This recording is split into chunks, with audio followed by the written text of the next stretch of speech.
Okay, guys. Sorry about the silence from me. Thankfully, Austin and Chris know how to fill in the time, so here we go. Blah blah blah blah blah. The map, as you can see, is GSL Whirlwind. I am toliveanddie. Austin is here. Chris is here, aka Viper this time. The players. We'll get to the players in just a second, but let's talk about the map. This is a huge map. This is one of the few maps that reminds me of Brood War. I say that all the time because look at it. I played Brood War casually. I was never actually good as like a serious player because I was just too young. I was just playing mostly used map settings. But I've watched some pro Brood War in the past few months just to go a throwback, and I can agree with you. A lot of those maps were big, and it was just these crazy macro games. So much could happen in Brood War. It was just free to pretty much anything. Agreed. Yeah, this is a huge map just for those big, heavy macro games that Brood War really pushed for. Anyway, game has started. In the top left of GSL Whirlwind is our purple Terran, eXeShamrock. And at the bottom left of said map, he's going to be the green Zerg player on Team IG. It is DayWalker. Yeah, you know, I'm gonna make a pun here, but let's wish some Shamrock some luck. Huh? How about that? The Irish, the luck of the Irish Shamrock. Let's go, Shamrock.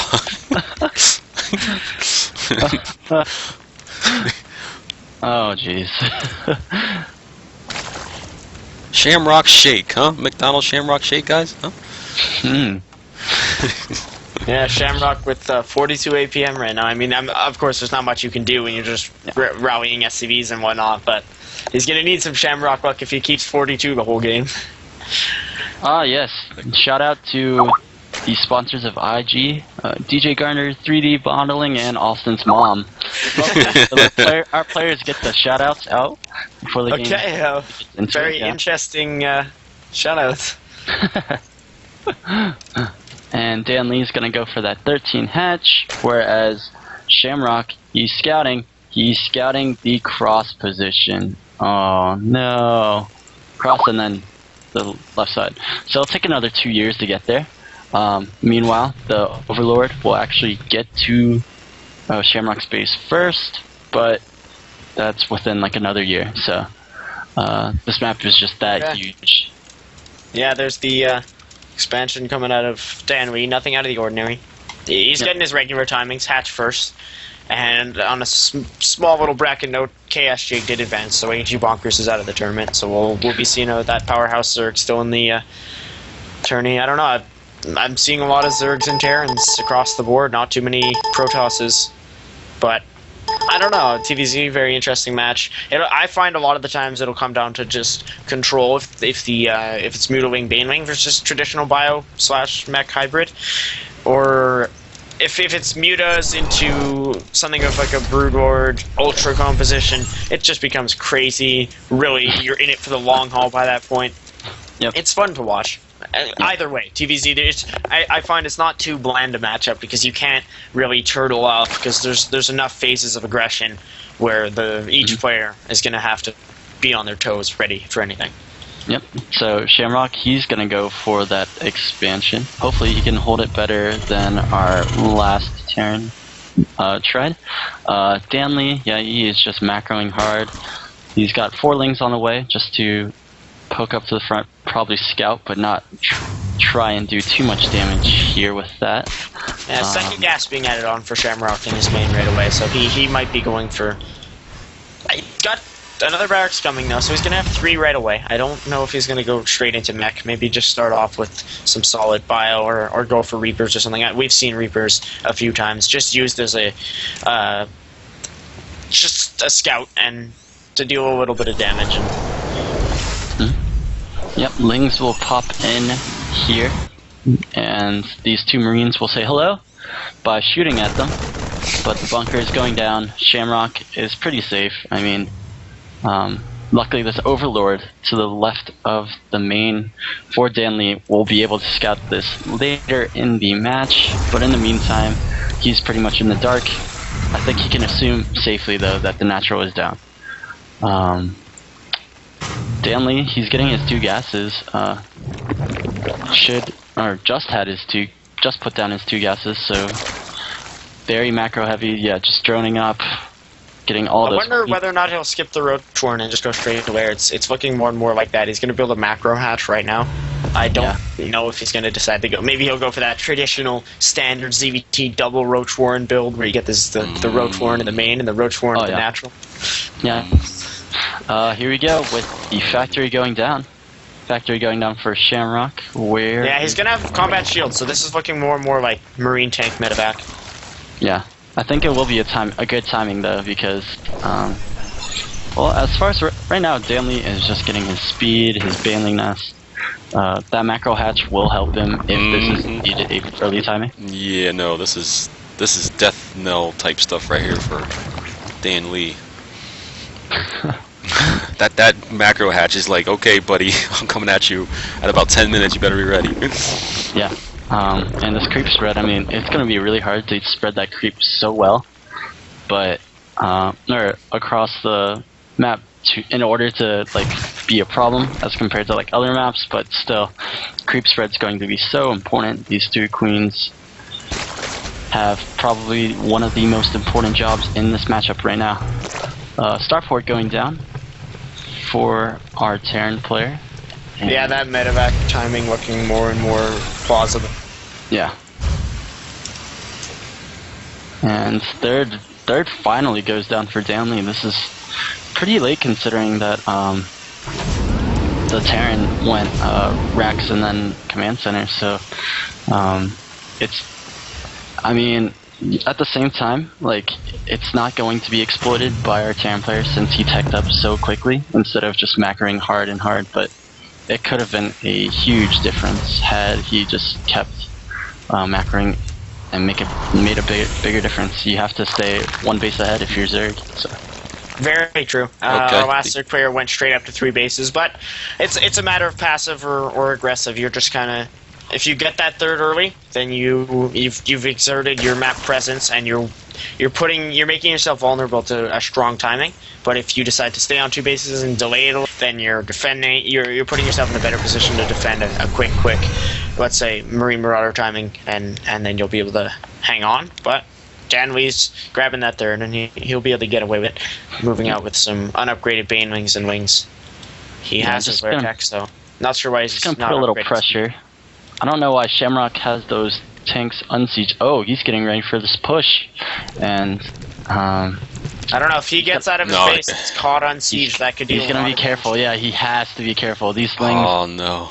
Question is, our Zerg doesn't. I don't know if he knows it's coming though. That's the problem.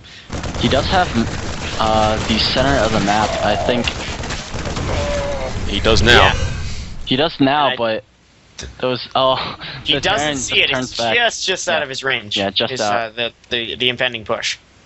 Now, 1-1 it will be finished for our Zerg player, while our Terran player, he was trying to do that timing, but right now he has no engineering bays in sight. He just wants to hit this timing. And yeah, now he had to put these engineering bays down. He's going to be really far behind in upgrades, and that could open it up for our Zerg player. I don't know.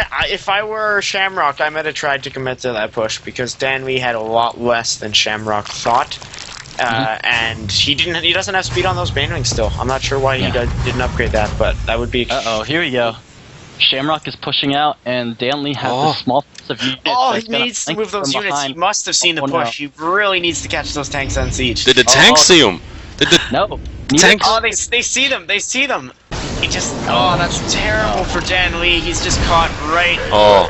Those Banelings not going to be able to do anything there. Just blowing up all of them down. Oh, geez, that was a good attack. I would say that's pretty sloppy out of DayWalker because if he could catch those tanks on siege, that would have been huge. He's still got Hive almost going to finish. He's getting his 2-2-5 investors, but he's got to be really careful here because he's under a lot of pressure from this. I think one big thing right now is he doesn't have Baneling speed, and these Marines can fight on creep and be relatively safe, but with that Baneling speed, I think this push that Shamrock, this contain or what have you, just wouldn't be as effective as it is right now. He's just denying creep, and that's fine and dandy right now. Ultra Cavern on the way also. I just want to point that out. Oh, jeez. We've seen a lot of Zergs. Oh, no!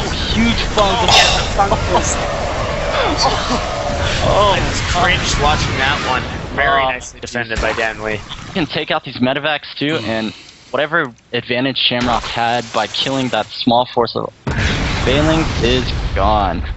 Yeah, I don't know. Most of the ZVTs we've seen, the Zerg prefers Ultras against this kind of marine tank medevac comp, and I would agree. We've seen them really deal some damage with full 3-3 and chitinous plating or chitinous plating or whatever.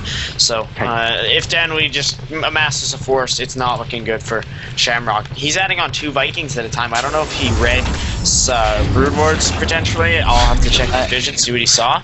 But I don't think he scanned. He has no idea what. Yeah, he's really in the dark here. He needs to scan that machine. There, he finally does. And how much is he going to see? Not going to see the Ultra Cavern, so very well placed. He sees Hive, Infestation Pit, double Evo. He's probably thinking that Brood Wards are a possibility, so he'll keep those Viking protection. He is getting those Marauders though, so he's mixing in Marauders and Vikings, and I like that. But the question is, will it be in time? Because there are 4 Ultras on the way out, and they're going to be 62 wings. I think the big thing still is check out the upgrades. Halfway done is 1-1 for our Terran. He's that fine in upgrades. So no matter what DayWalker brings, like he could bring a bunch of queens and just slap them with like their little horn spikes, whatever it is, and still do a lot more damage than these Marines will be able to do to this army that's about to come. Look at this. Terran is banking 2,000 minerals. He's not making any buildings. So that means, what this means is, if he can't push out here and do any damage to the Zerg can just remax, and boom, Terran is done. Exactly. The Zerg has 2k resources himself, and he's maxed. And also, Terran not even building supply depots until he's not even building any still, and he's supply capped. He's at 145. Yeah, this is the Terran is worried. Oh, there he goes. Finally, he's making barracks all over the place here in his 3rd base. So there he goes. Still supply cap though. Yeah, still supply cap. Yeah. Has all the production, but hello, we need some supply depots. Finally, Baneling speed, by the way. I don't know why DayWalker didn't get that any earlier. And here we go. Some Ultras in the 3rd, along with Ling. Oh, the flank. Oh, the mid. Oh, jeez. And that does not look good. And the remax that toliveanddie talked about is going to come any second now. There's 5 Ultras on their way out immediately. So the Terran's going to survive for the time being. Not even, I don't think this force is going to be able to just get steamrolled over by this Ultra now getting reinforced. So there's the GG well played. So our Terran players tonight down 0-2 because both Zergs we've cast